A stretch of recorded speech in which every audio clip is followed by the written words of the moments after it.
Hello, Soundies. Welcome to our Sound for Video session. It is the 30th of May, 20. It's not 30 yet. It's 2025. It's great to have you all here and hope you're all doing well. You'll notice I take my headphones off at the start of every live stream, and the reason for that is because of latency. And we'll talk about that a little bit more in just a bit. So let's jump over to our agenda.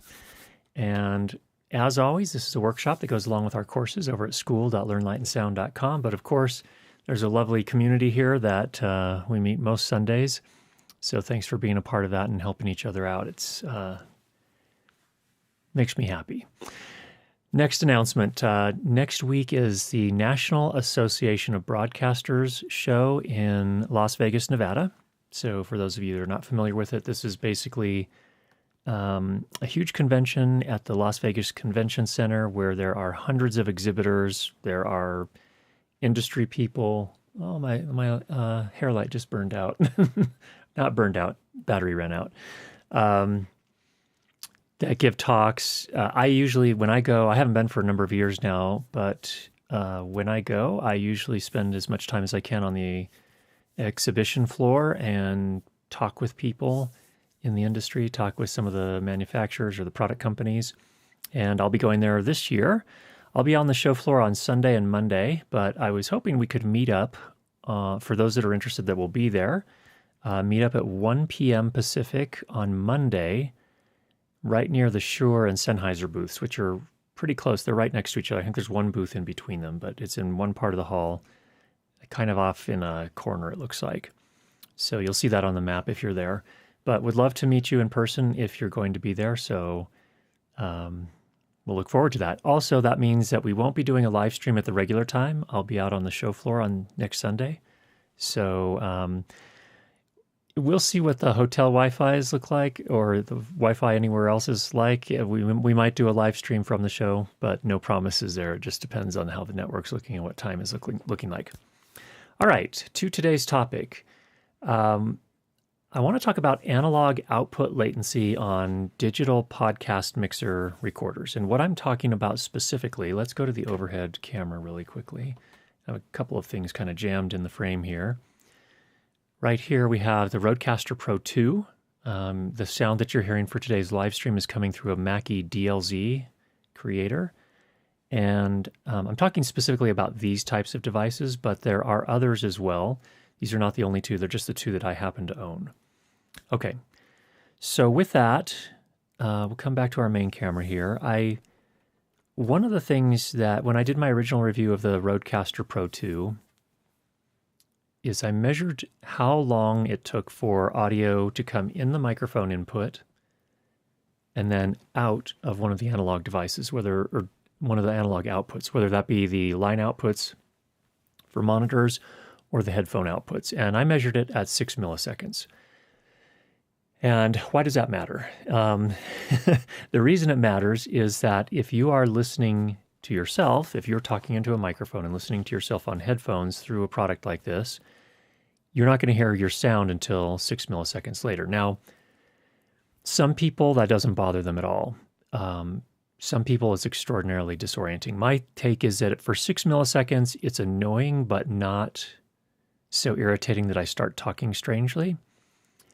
When the latency gets even longer than that and you're monitoring yourself, when you get into the 20 millisecond and longer range, that's, to me, gets really disorienting. And for example, with a live stream that we're doing here today, many of you know our signal chain here is I've got my Earthworks Ethos microphone here.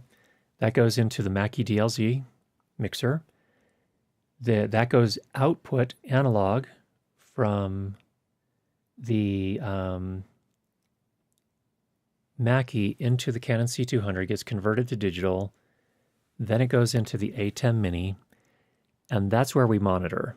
So when I'm wearing these headphones, I'm monitoring the A10 Mini.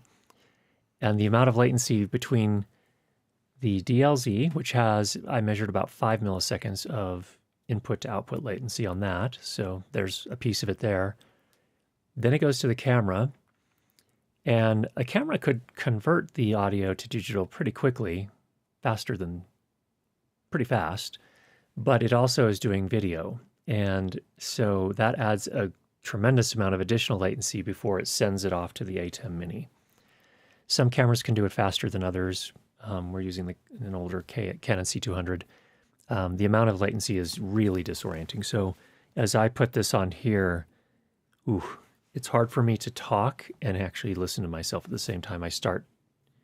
My brain starts doing weird things and trying to make me talk differently, and it's really disorienting. So that's the problem that we run into with these, I would say most of the sub $1,000 podcast mixers out there.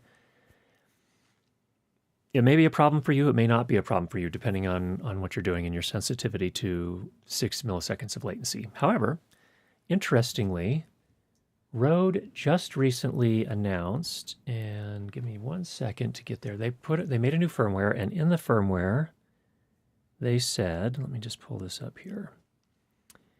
In firmware version 1.5, let's see here.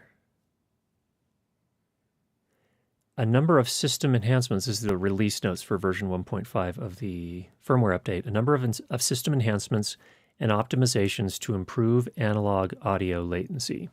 I assume what they mean by that is the amount of time from input on the from a microphone to output on the monitor outputs or the headphone outputs. So I thought we'd measure that. Let's check. Let's see what they're doing here. Now, incidentally, before we dive into all that and kind of nerd out, and we're doing this real time. I haven't done this since I originally measured the Rodecaster Pro 2's latency back in 2022, I think it was, or 2021. I don't remember which year it was. It was one of those years, a while back. So we'll measure it here. We'll do it without any effects turned on. We'll turn some effects on and see how that affects things. If it increases the latency when you apply effects, it probably will, is my guess, but we'll see. But there are digital mixers that actually don't have that kind of latency. So for example, the mixing boards that you see, the digital mixing boards that you see for live sound, these are going to be like much more expensive. Allen and Heath SQ5, for example, I think is about a $4,000 mixer now. I believe specification-wise, I think its latency is it's less than 2 milliseconds, 2 milliseconds. I think it might even be less than 1 millisecond. I can't remember exactly, but that's a 96 kilohertz system natively that's operating with less than 1 or 2 milliseconds of latency. That's really impressive. So how do they do it in those higher end ones and maybe these less expensive podcast mixers are not doing it? It's probably because they have a proprietary chip that they've designed specifically for that mixer, is my guess. I don't know for sure, but they're probably, my guess is that they, at least initially, weren't using off-the-shelf silicon to run that thing at its core. But in any case, higher-end ones don't have as much latency, and that's part of what you're paying for. So we have some questions about that later, so I'll come back to that. But let's go to the overhead, and let me explain how we're going to measure the latency. So I'm going to move the Rodecaster off to the side here for now. We have a couple things. So the core thing here is that we have this microphone splitter. So this is a Radial Engineering JS3. So I bring a microphone into the input here, and then I have two isolated outputs here. So it's the same microphone signal coming out of these outputs here. And this is a fully analog device. There should be zero latency imposed by this. So microphone input, two outputs. Incidentally, I have both of those outputs currently plugged into the Sound Devices MixPre 3 here. And you might be saying, Curtis, why did you do that? Why does that make any sense? And what we're trying to do is I want to get a baseline first. So a baseline measure will tell us, confirm that this is not imposing any sort of latency itself. So I'm going to go ahead and make a recording. And I've just got a Shure SM58 over here. That's hooked up to the mic splitter. All right, so I'm going to go ahead and record. We are now recording. I'm going to go ahead and clap a couple times. Okay, we'll stop the recording.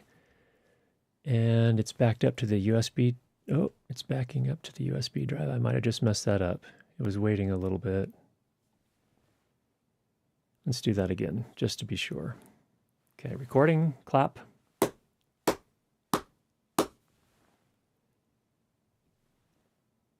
Okay, wait for that to copy to the USB drive.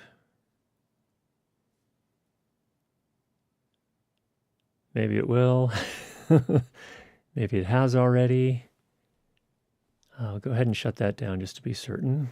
We'll pull that and I can load that onto my computer, and then we can look at those waveforms and make sure that they're lined up. So let's go over to the Mac here. And let's just bring those in here. Okay, today is the 30th. We'll take the second one. Looks like it got both of them. Okay, so here we have our waveforms. Here are the claps. Let's see how well lined up they are, especially right here. Those look pretty much perfectly in sync to me. See if we can get closer here. Here are the individual sample level, and it looks like we are exactly on. Those samples are lined up exactly. So that is confirming that the Radial Engineering JS3 mic splitter, again, an analog device, is not imposing any sort of latency. It's not slower outputting audio to one of the outputs versus the other. So it's outputting them at the exact same time. So what that means, going back to our main camera here. Are you ignoring the dots? Am I ignoring the dots? The dots are the samples. Those are audio samples, they're digital samples. Okay. So I'm not ignoring them. I'm saying that they're perfectly lined up. Okay. Yeah. So what that means, we have what should be a reliable and a valid way to measure latency with this setup here. So I've got the mix pre as our recorder. I've got the Radial Engineering mic splitter. Doesn't appear to be imposing any sort of latency, so we should be good to go. All right, so let me go ahead and eject that USB drive from the computer. We'll plug that back in. Plug that back into our mix pre. And we can do our first measurement here. So we'll go to the overhead camera here.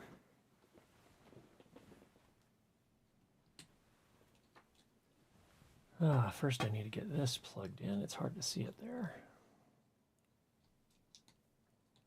Okay, there we go. That's plugged in. We'll power this on. So now what I need to do, instead of feeding both of these outputs from the microphone, I need to feed one of them, channel number 2. So you can see here we're getting audio on both channels. Now I'm going to pull channel number 2. So now we're just getting channel 1. And instead I'm going to feed this XLR input into the Rodecaster Pro 2. Okay, we have done that. Now let me see if I've got enough room. I don't know if I'll be able to show you the full screen here. Maybe. Okay, so what I want to do here, this is going to be, we're going to say it's a dynamic microphone. Just see where that gets us here. All right, I should be getting audio in. There it is. Okay, so when I clap, great, it's getting it. So now what I need to do is get audio from the Rodecaster Pro into the mix pre. And so what I have here is I have a 1/4 inch cable here that's plugged into the monitor output. And we will feed the other end of that cable, XLR, into the mix pre, into channel number 2. Okay. Now, this is going to require a good bit more gain here. This is an SM58 sitting quite a ways away from me. I think we were at 65 dB on the other one. Okay, so now, that's coming in way too hot. 65 dB of gain there, so I should be, this is a line level signal, so I need to switch this to line.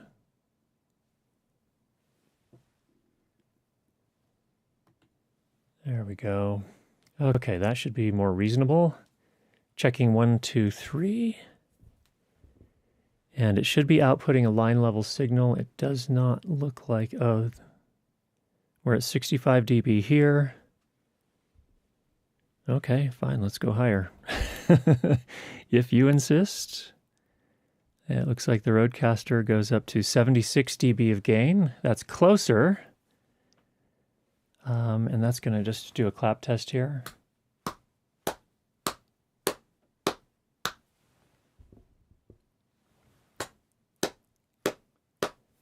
It's interesting. It's going very quickly on the Roadcaster, but I think we have enough signal that we'll be able to match up our transients. Okay, so now what I need to do is make sure that all the processing is turned off. So it's turned off here, so no processing on the input channel. Then what I need to do as well is come into the settings here and make sure there's nothing on the output. Okay, so the master compeller is turned off, basically like our bus compressor. And the output delay is also off. That's good because that could really mess things up. So, okay, so we should be good here. We are running, again, this microphone input to the radial engineering. One output's going directly to the mixed pre. Another one's kind of taking a side route, coming out of here, going into the Roadcaster. And then from the Roadcaster coming out, the monitor output into mixed pre channel 2. So with that, let's go ahead and make a new recording, and I'll clap here.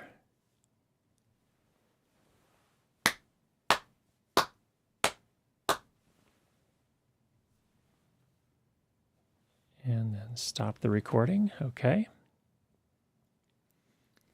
Can't see the record LED very well here, so I'm not sure if it's done the backup, but it should have done it by now. It's a really short file. Okay, we should be good to pull that. So just to be certain, I'll shut that down. We will bring that. Let's get over into the Mac here again. And let's take a look at our new file here. All right. Waveforms are different sizes, but we should still be able to match them up. So there's definitely some latency now.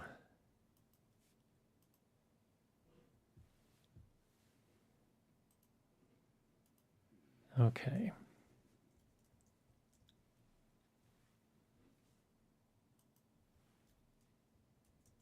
I guess I can't oh, there we go. Okay, so let's say there's the start there, and let's just write down the time.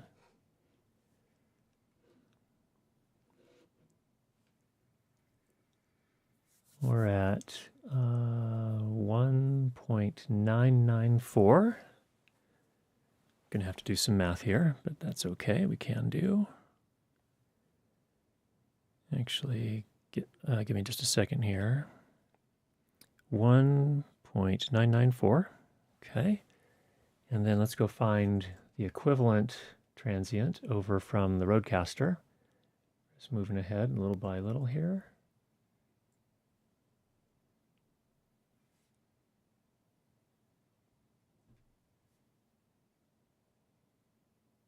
It's quite a few samples later, that's for sure. Here we go. We're getting close here. And there it is. I need to probably increase the input level there. Let's just check here. So this one is at 2 seconds exactly.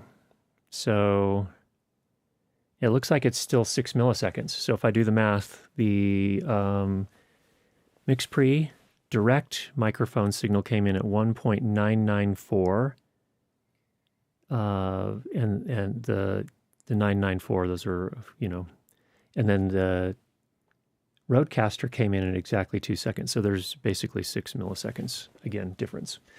So it's the same as when I measured it before. Let's go ahead and go back to the main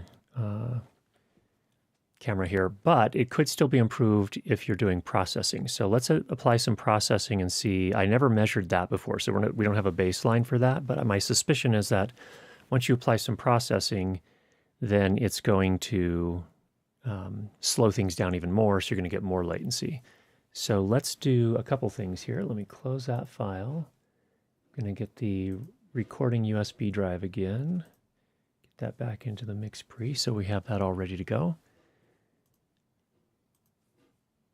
Okay, so we can pull that, put that back in the mix pre. Is everyone following so far? Do we have any questions in the chat that we need to answer? Okay, everyone seems to be following.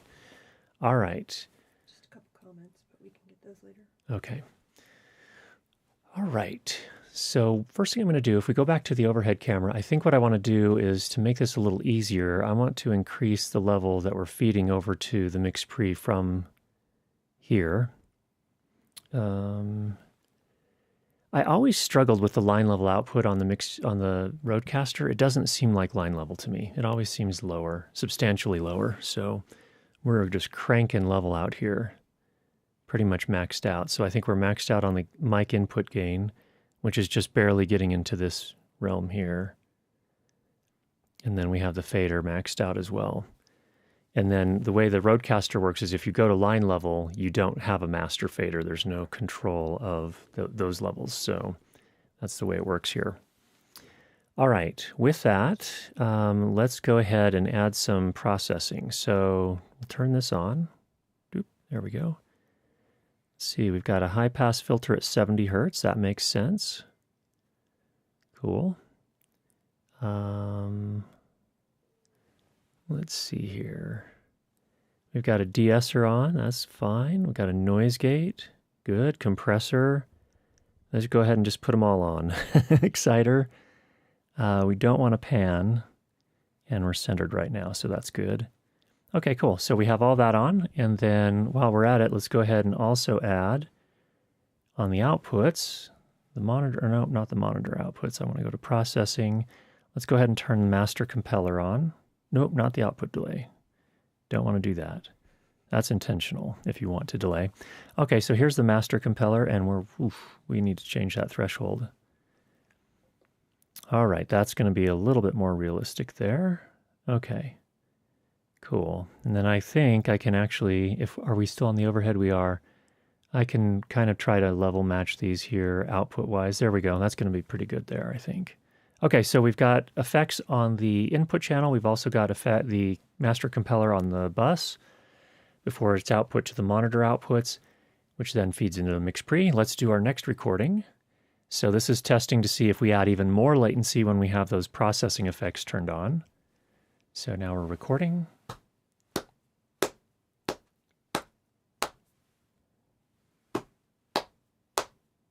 Okay. That should do it. Let's call it there. And it just recorded to the USB drive, so we're good there. So we can come back to the Mac. Let's switch on over to the Mac. And then here we go. Okay, here's test number 4. I am going to grab this one here.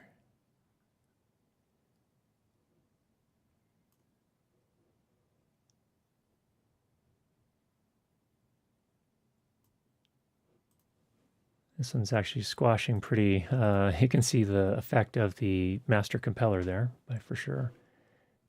Is this not a range select? Why am I not getting a range select? Oh, there we go. We do have a range. Okay. 7 milliseconds is what we're measuring there. So it did add 1 additional millisecond. Not a lot. That's good. I don't know what it was doing before they did the firmware update, so that's actually not horrible. No, in other words, there's not a massive cost in terms of additional latency when you use the native effects within the Rodecaster Pro 2. So that's cool.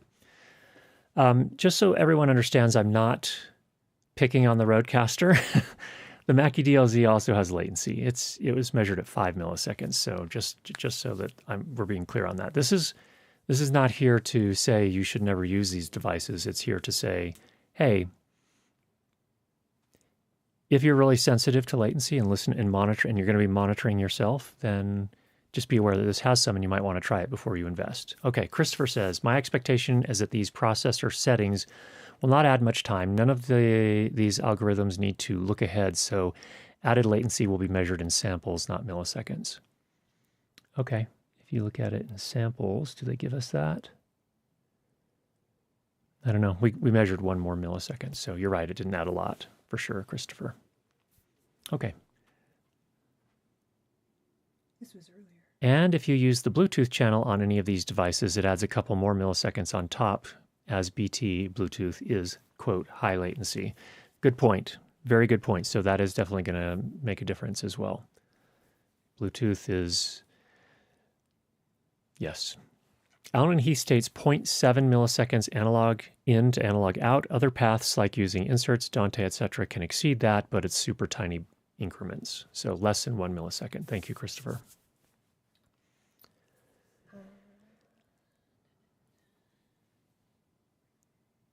I'll be part of your crew for the live stream, Curtis Judd Audio, if Danny isn't going to be there. She will not be there, and it might be you and me sitting at a restaurant live streaming from there.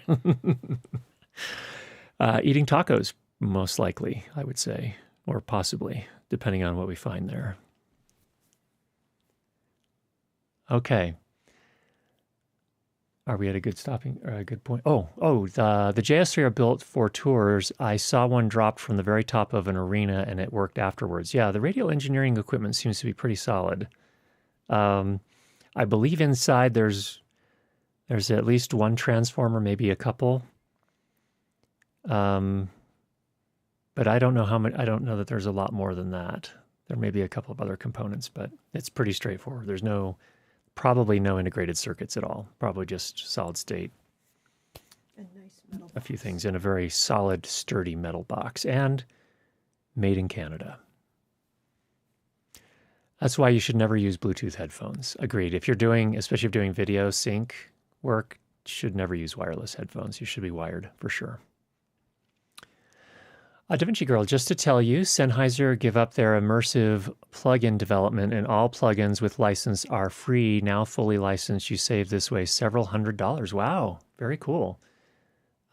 Just Google for Dear Reality and Sennheiser to grab the best ambisonic plugin for free. That's great news. Thanks, DaVinci Girl, for sharing. It's not, I don't know why Sennheiser made that decision, but cool that we can get it for free. So, all right. With that, let's go ahead and jump over to our questions because we do have some that are related here, some that are not related, but some that are related. The first one actually is not related, but I think it's really good. We're here to help beginners as well as experienced people. But the first question we have from Jaime is, can you please simply explain the main idea of what high-pass filters do in layman's terms? Yes. First of all, you understand that there is an audio frequency spectrum. You have low frequency sounds on the left and you have high frequency sounds on the right. So when you're looking at it like that in a graph, low frequency is going to be bass sounds, high frequency treble sounds. A high pass filter, what it does is it filters out, it attenuates, gets rid of some of the lowest frequencies. And you usually set the high-pass filter for spoken word audio somewhere around, I generally don't go higher than about 70 hertz. And what that's doing is it's cleaning up your audio by removing those lower frequencies that aren't part of spoken word audio, but are just, generally it's noise or rumble or low-frequency waves within the space where the recording is taking place. So that's all it does. It just gets rid of those really, really low frequency sounds that the microphone and the recorder have picked up. So that's it, Jaime. Hopefully that helps. And the reason we use them typically is, number one, to just get rid of stuff that doesn't need to be there in spoken word audio recordings, at least. It's different if you're recording a bass guitar, for example. You might not set it. You wouldn't set it at 70 hertz probably then, because the bass guitar actually does have some. I think some of the fundamentals go down in that area even lower, so you wouldn't want to cut that out. But if you were applying a high-pass filter to a bass, maybe you'd go down to 40 hertz or 30 hertz or something like that, because everything below the point that you set, the frequency that you set, gets rolled off, gets reduced or eliminated, usually just reduced. Yeah, so hopefully that helps. I think I'll stop there, because otherwise I'm not leaving it in layman's terms. We had one other question I forgot from the previous. Okay, session. we'll come back to it. Oh, sorry. I thought you said okay. Oh, okay, fair enough.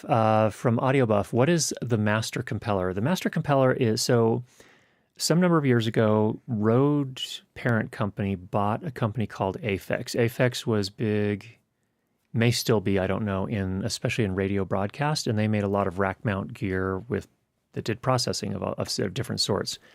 They had one called the compeller, and what a compeller was is they would often put it on the final mix bus before they sent the audio out on, to broadcast. So actually up to the antennas and amplifiers and transmitters and so on.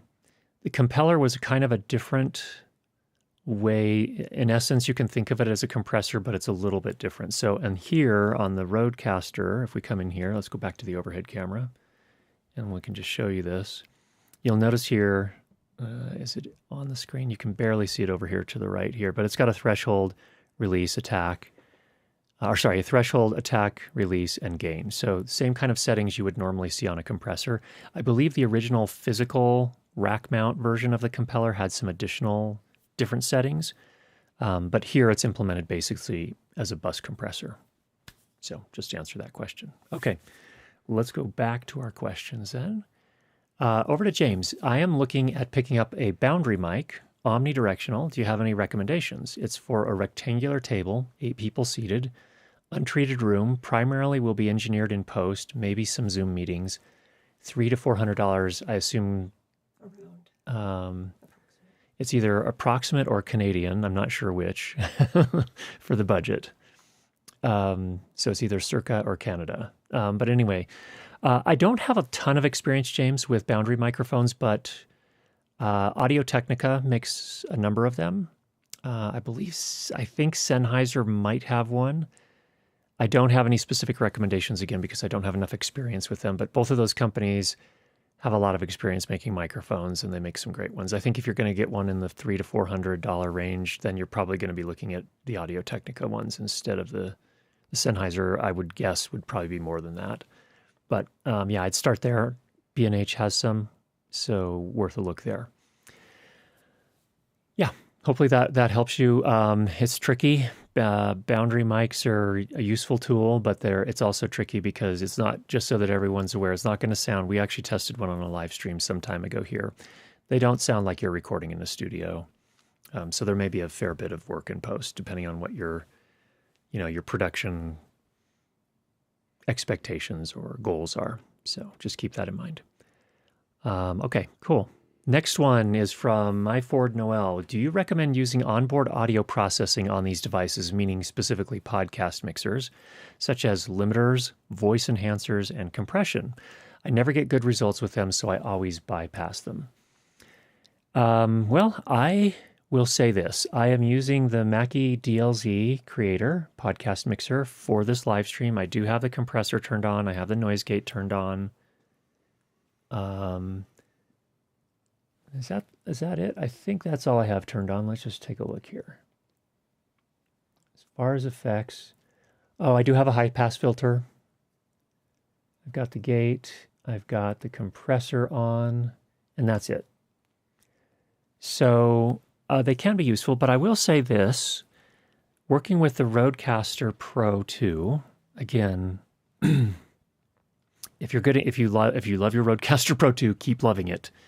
But I actually always found the effects more difficult to set up and to get the sound that I wanted on the Rodecaster than I did on the Mackie. The Mackie worked just like every other compressor I've ever used, so I got very, reliable. It was easy for me to get to the results I wanted on the Mackie. On the Rodecaster, I always felt like I had to work harder to get there. So that I will concede that for sure, but I think they can be useful still. But if you're not getting good results either, then yeah, turn them off. If it's making things worse, definitely bypass them. All right, next question is also from My Ford Noel. When do you recommend using a dedicated podcast recorder mixer over a professional audio recorder such as a Zoom F6, F8, or Sound Devices Mix Pre? How do you think they stack up based on preamp quality to the more professional recorders? In today's world, at least for the Rode and the Mackie podcast recorders, I think they're really in the same league for sure. I think they're very close. So I don't think you're getting a big advantage in terms of preamplifier quality alone. There are differences. I think the Mix preamps always sound a little tiny bit warmer to me.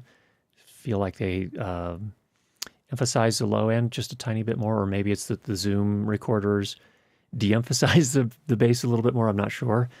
I think these recorder or the preamps on the Rodecaster Pro 2 and the Mackie DLZ are both incredibly capable. I haven't done a head-to-head comparison of them, but my experience with all of those is that they're all in the same league, and there are little differences in terms of how they sound, but none of them were preamplifiers that left me thinking, gosh, these are not very good, and do not choose to use these ever again.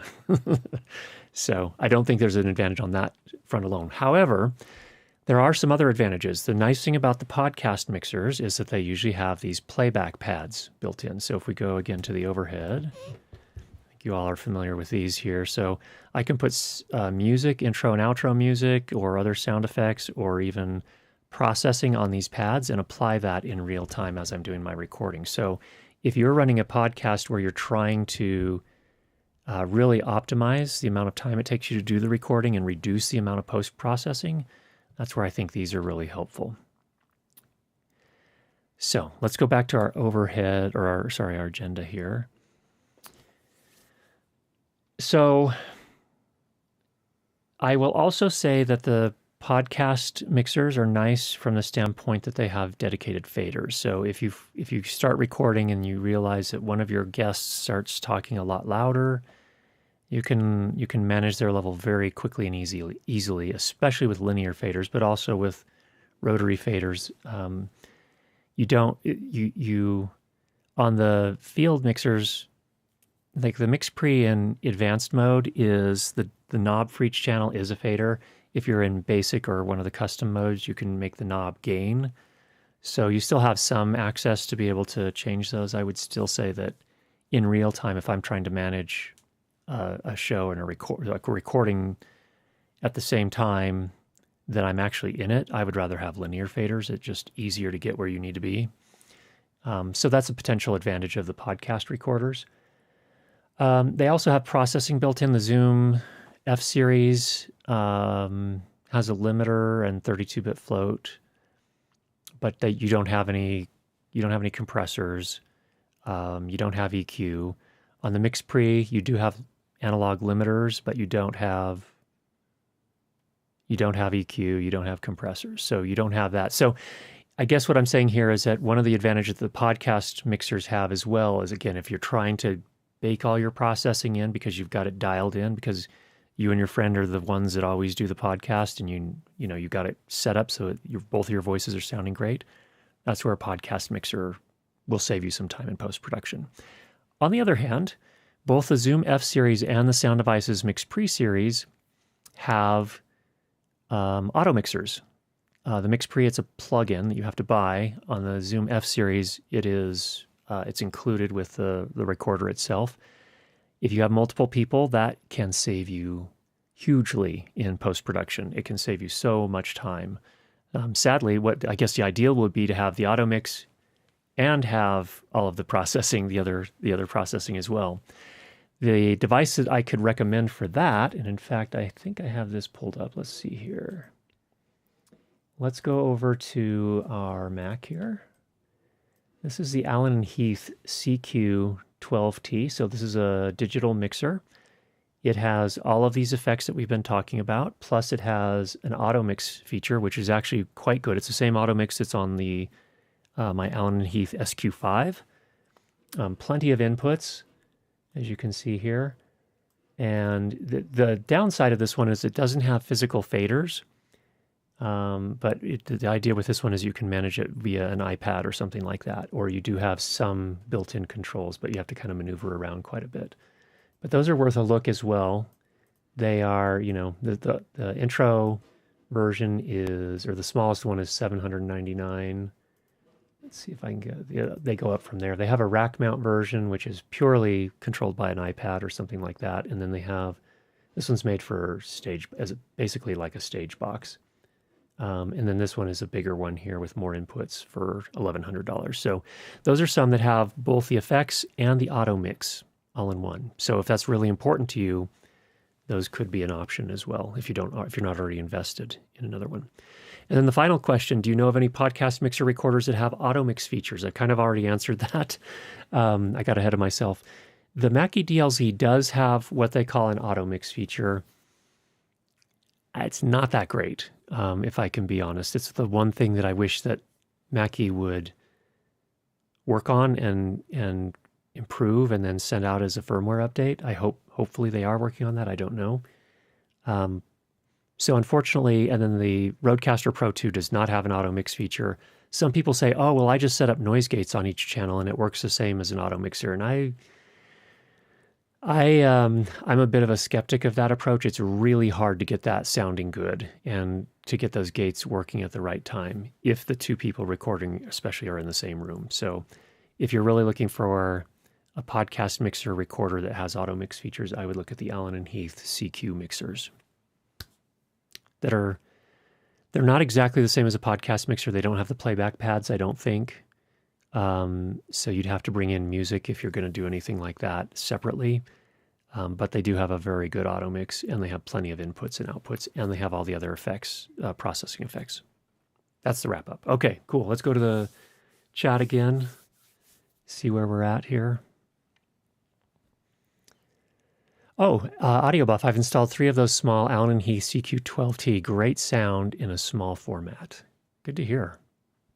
You'd expect some pretty quality stuff coming out of Allen and Heath. Incidentally, it's my understanding that Allen and Heath and Sound Devices are both owned by the same parent company at this point.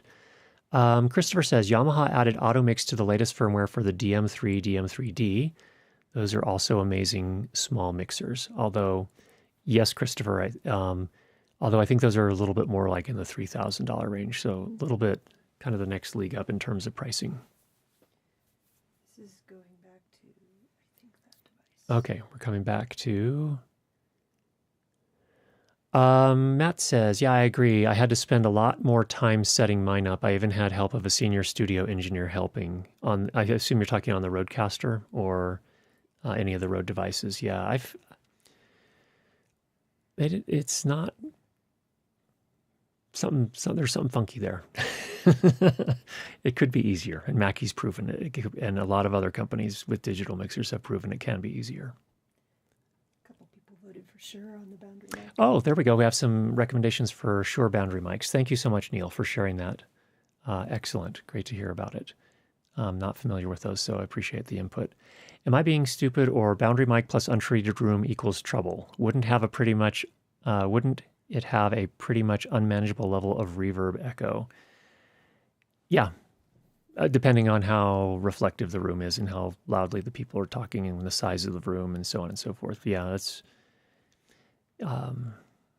the reality of a lot of business meetings and that kind of thing. So it can be fine if depending on what you're trying to achieve. If you're trying to get something that sounds like a studio recording, then yeah, no, not really going to happen with that.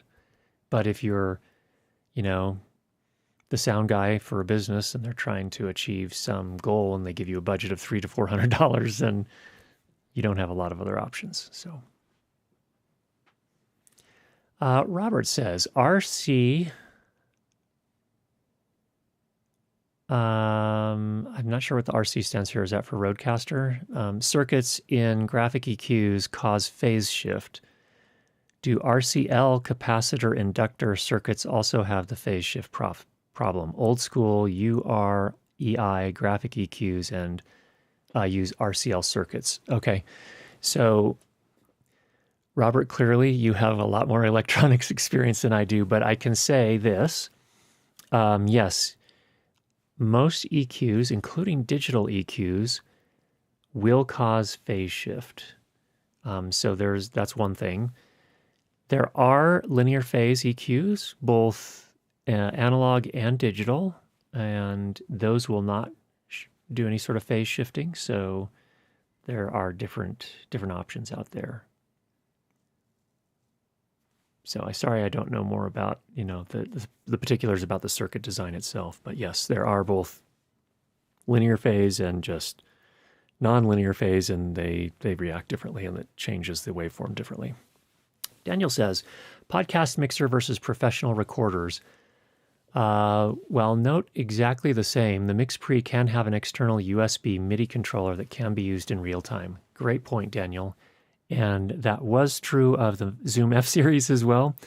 Not separate MIDI controllers, but they had their own Zoom F control, but they discontinued it, sadly. So if you wanted to use that with the Zoom F series, you'd have to find a used copy. And yeah, you can't. There are a limited number of MIDI. I think it's 3 different models of MIDI controllers that work with the MixPre series. So you can have your linear faders. Christopher, I am an Allen and Heath guy, but the Yamaha DM3 is amazing value for money. Very different from all other Yamaha boards, which are much more expensive. Oh, Whoa. here's and there's another part. DM3D is $2,000, and the DM3 is like $1,400. So more expensive, yes, but not 5 figures like every other Yamaha board. Okay, cool. I think they've come down because I thought they were introduced at a higher price than that, but that is pretty cool. Yamaha DM3. You want me to go over there? Yeah, let's come take a look at the Mac here. So here they are over at B&H. Looks like currently they're coming in at $2,100 for the Dante version and $1,700 for the version without Dante. But yeah, good digital mixers. I would trust Yamaha for sure. A lot of the live concerts that you go to are mixed on Yamaha digital boards. And we actually recently got, just for personal use, got a new Yamaha receiver, and we like it a lot. It's been really good. It's just an entry level one. It's not even very expensive. I think it was $300 or something like that, but it's been really, really nice for listening up in our living area. All right, Matt. VBD released an external control surface for the 8 series, Finger Control Surface 8, search at Gotham Sound. Okay, cool. It's Gotham Sound, and it's called VBD, or Finger Control Surface 8. Let's try it. You can go over to the Mac.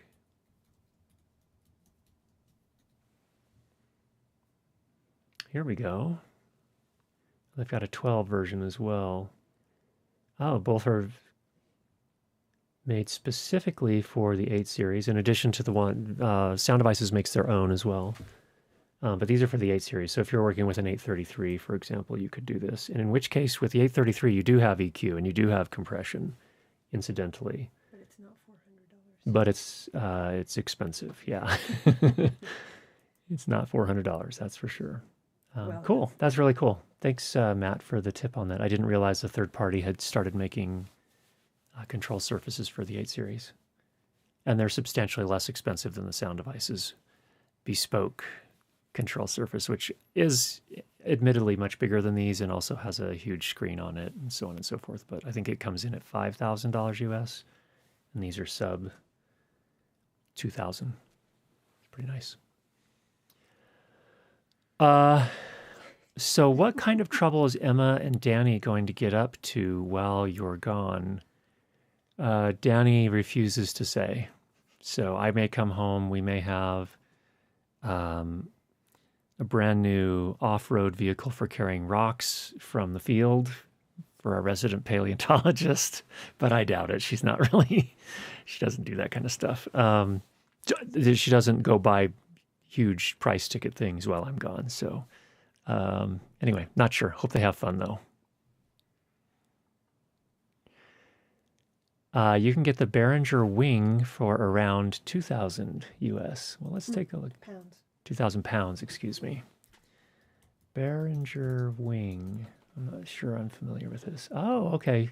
Compact 48 channel, 28 bus, full stereo digital mixing console. Wow.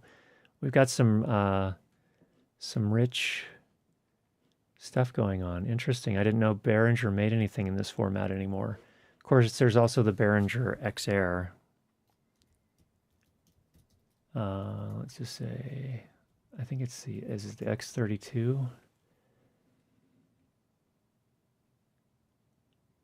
There's a rack version that's less than 1,000. It's amazing to me that they can do that at that price. I don't know what the reliability is like on those, but I know traditionally Behringer was looked at as kind of the budget brand that was great when it worked, but not necessarily the most reliable.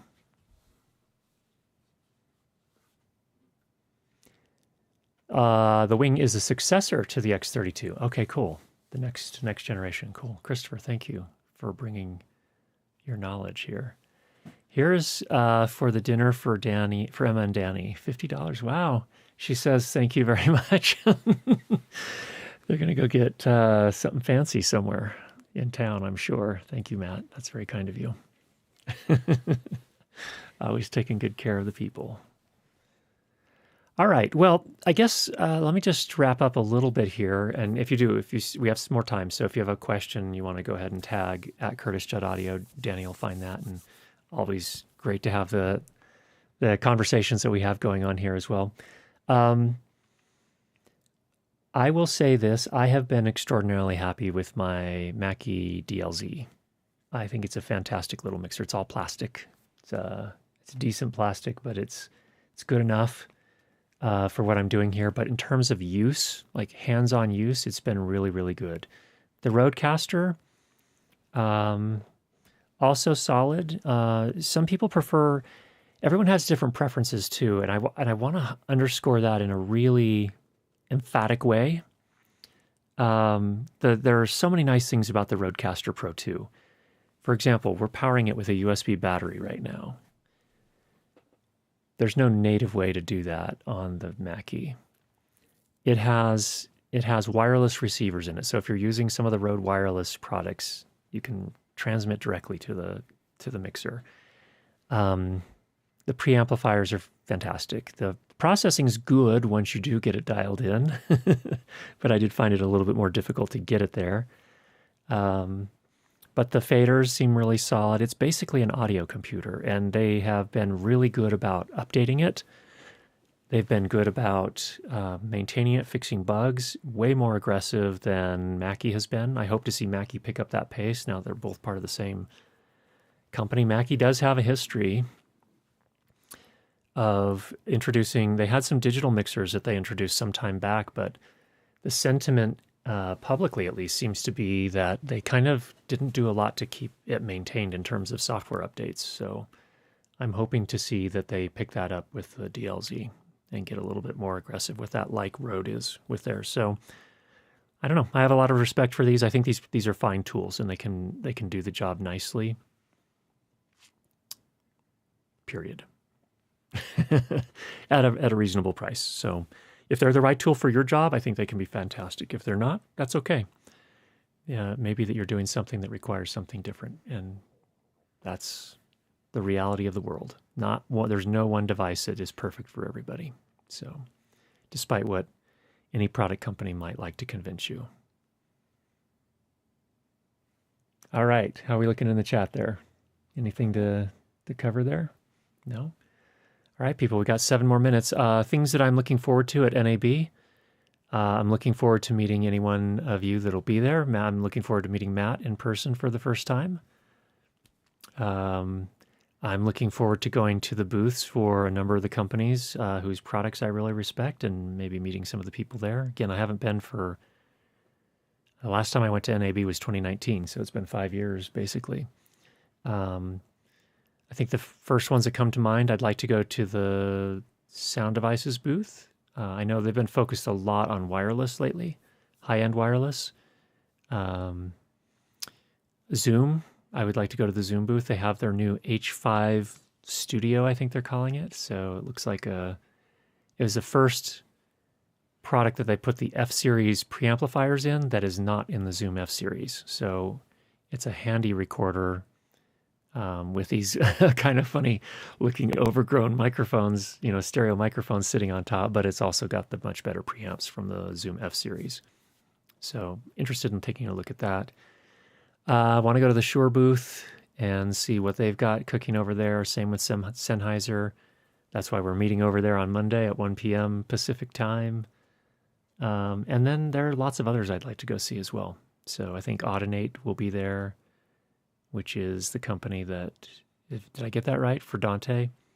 Just see what the latest is in the Dante world. Not an area where I'm an expert, but something that's always intrigued me. We'll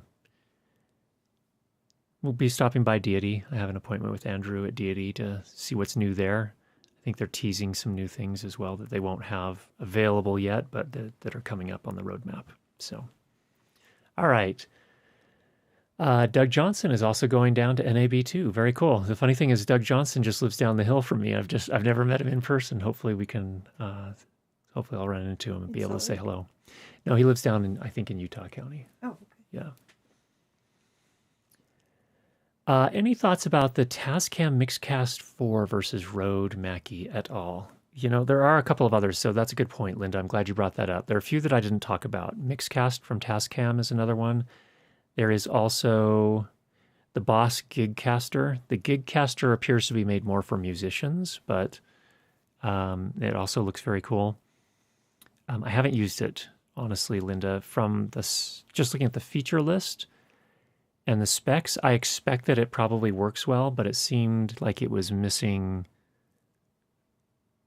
some of the features that these others had. So I just haven't tried it yet, but I imagine it's a pretty solid. I mean, most of any device that I've used from Tascam that's more than $200 or more than $250 has been pretty solid, been pretty good.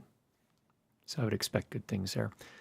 EKU, what would you say is the best option currently for a digital wireless lav system for sound bags, which costs less than the Sound Devices A20 system? Ha ha. That's a tough one. It depends on the features you want, but in terms, here's the thing.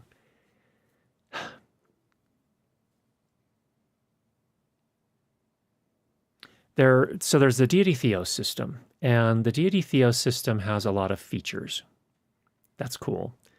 But it's not the best sounding system that I've ever used, especially in the $1,000 price range for a kit.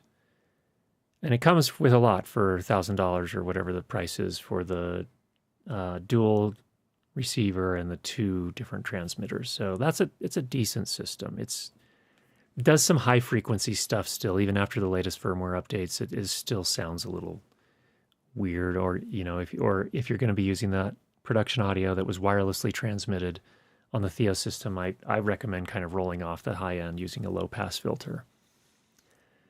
So there's that, but it's a pretty solid system for the money. You're definitely getting a lot for your money. But in terms of the ones that sound good, I would actually probably turn to Shure and Sony and Sennheiser. So like if you're looking, I don't know what price range you're looking for. Obviously, you're not looking for $5,000 per channel or $4,000 per channel, whatever the Sound Devices one costs now. But the Shure SLX-D system just sounds good to me. The Sony UWPD system, which is actually it's a hybrid system. I think the transmission is actually analog, but it does some digital processing. That one has always sounded good to me. The only thing I don't love about the Sony system is, while it sounded fantastic, they wire their lavs differently than everybody. So you have to get your lavs terminated specifically for Sony. So that's a kind of a downside, but it's a good system. Sennheiser's EWDP system sounds good. When it was initially released, and that's the only time I've tested it, I haven't used it since then, but I think they've done some things to optimize the modulation that they were using. But I didn't get the greatest range on those outdoors where there's nothing to reflect any of the waves. We were getting our first dropouts when it was out of line of sight at about 25 meters.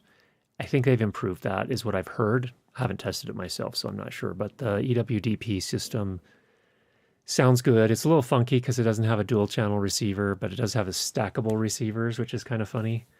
But they work well. It's Sennheiser. It's quality stuff. So those are some of my thoughts on that. Robert, Nab, me too. Looking forward to seeing you there. Likewise, Robert. Very much looking forward to it. Okay.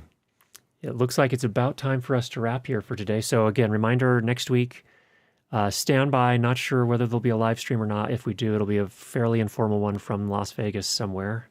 We'll do our best. In the meantime, get out there, make some great sound, and we'll talk to you again soon. Take care.